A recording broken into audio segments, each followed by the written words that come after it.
أوسوريو يرفض راحة هذا الثلاثي وبرامج خاصة للتأهيل.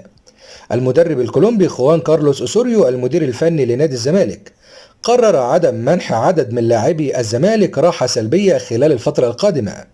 وكان أوسوريو قد منح كل لاعبي الزمالك راحة سلبية لمدة 20 يوم بعد وداع الزمالك للبطولة العربية، ولكن باستثناء 3 لاعبين قرر الكولومبي استمرارهم في التدريبات التأهيلية ورفض منحهم الراحة السلبية كبقية الزملاء.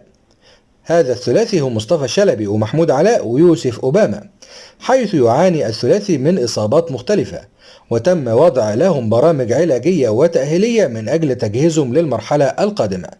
لذا رفض المدير الفني منح هذا الثلاثي راحة سلبية، وقرر أن يؤدي الثلاثي تدريبات علاجية وتأهيلية داخل النادي وتحت إشراف الجهاز الطبي بقيادة الدكتور محمد أسامة. يذكر أن هذا الثلاثي غابوا عن الزمالك في البطولة العربية نتيجة الإصابات التي يعاني منها مؤخرا.